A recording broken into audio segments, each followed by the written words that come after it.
Saudara-saudariku yang terkasih, hari ini Jumat 28 Maret 2025. Saya Romo Sika dari Paroki Santo Yusuf, Surabaya.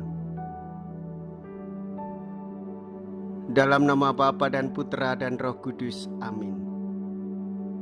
Kita bersama Bunda Gereja dalam masa Prapaskah menghayati hidup doa, berpantang berpuasa, dan melakukan amal kasih. Beriman itu lebih daripada percaya akan sesuatu. Iman menjadi nyata pada orang-orang beriman. Allah Israel adalah Allah yang dekat. Allah Israel membuat sejarah bersama umatnya. Ia selalu lebih agung dan lain dari yang digambarkan atau diimpikan manusia. Iman kita akan Allah, Yesus Kristus, terungkap dalam cinta kasih kepada sesama.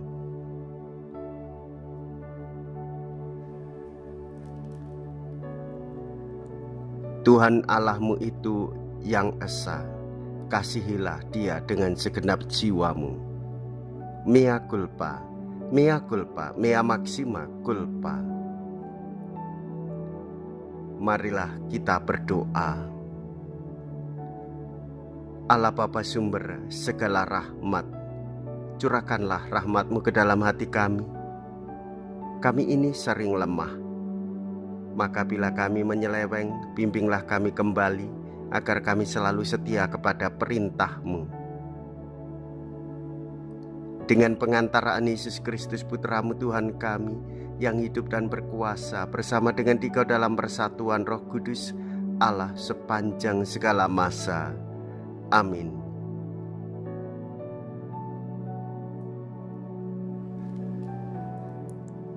Tuhan bersamamu dan bersama rohmu.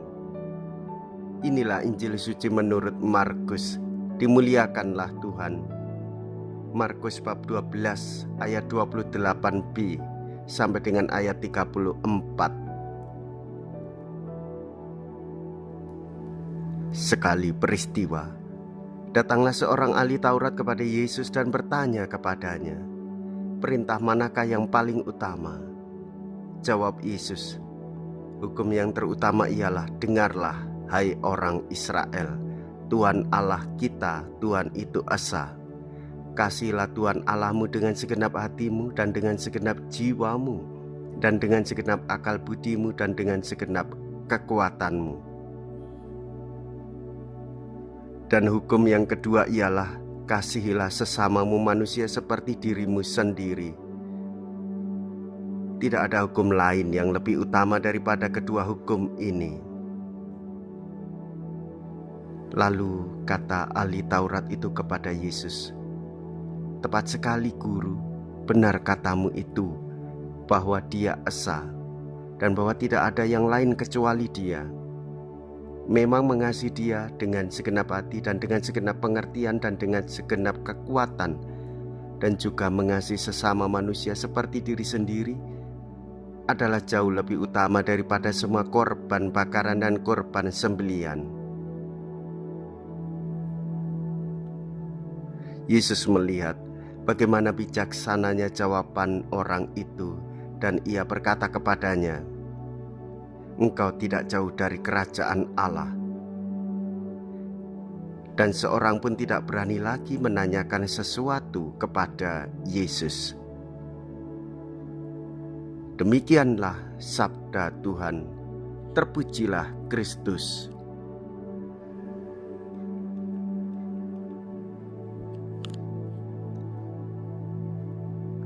Saudara-saudariku yang terkasih, mampukah kita mengasihi Allah dengan segenap jiwa raga, dengan segala kekuatan yang kita miliki?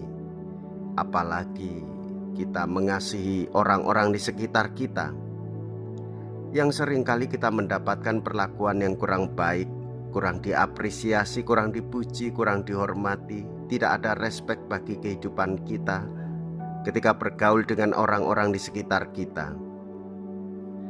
Namun sebagai orang beriman, hendaklah kita patut bersyukur bahwa Tuhan masih menyertai kita, menguatkan kita. Inilah panggilan hidup kita sebagai orang Katolik.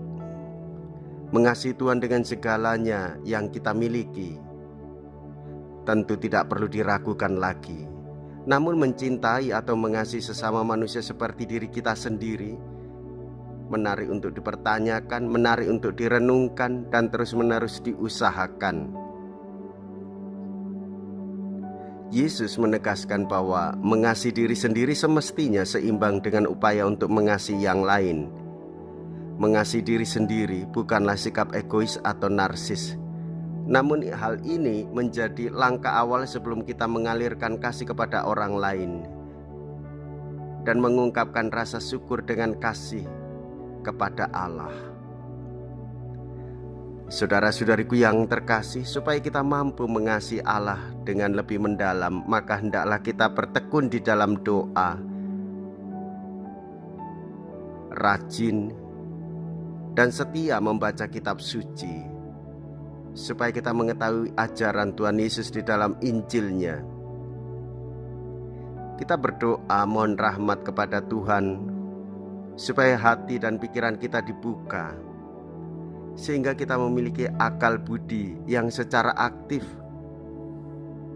mengungkapkan ajaran Yesus yang relevan dalam kehidupan sehari-hari. Ajaran Yesus dikonkretkan di dalam kehidupan kita, menggunakan nalar untuk menganalisis, menggunakan nalar untuk memikirkan, supaya prinsip-prinsip spiritual dan moral dapat kita ketemukan di dalam Injil, di dalam keterbukaan kita. Oleh sebab itu, hendaklah kita sering berdialog untuk belajar. Oleh sebab itu, hendaklah kita diskusi dan sharing untuk mengetahui lebih dalam isi kitab suci, sehingga membantu wawasan kita, sehingga kita pun mampu menghayatinya dalam hidup, yaitu dengan konkret. Kita melakukan kebaikan-kebaikan kecil, kita melakukan terus-menerus perbuatan baik, perbuatan iman, sehingga muncullah kesetiaan yang tak tergoyahkan, setia pada Allah, setia menghormati sesama. Jikalau kita berani hidup menderita dalam Yesus, maka kita pun akan dipermuliakan di dalam Kristus.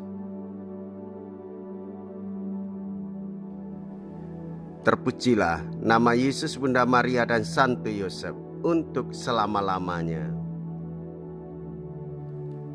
Marilah kita berdoa. Allah Bapa yang kekal dan kuasa, resapilah kami dengan kekuatan-Mu. Semoga rahmat penebusan yang kami terima makin lama makin kami wujudkan dalam hidup kami, dalam perayaan Ekaristi ini, dengan pengantaraan Kristus Tuhan kami. Amin. Tuhan beserta kita, sekarang dan selama-lamanya. Semoga Allah yang Maha Kuasa memberkati saudara sekalian, Bapa dan Putra dan Roh Kudus. Amin. Saudara-saudariku yang terkasih, pergilah, ibadah sabda sudah selesai. Syukur kepada Allah.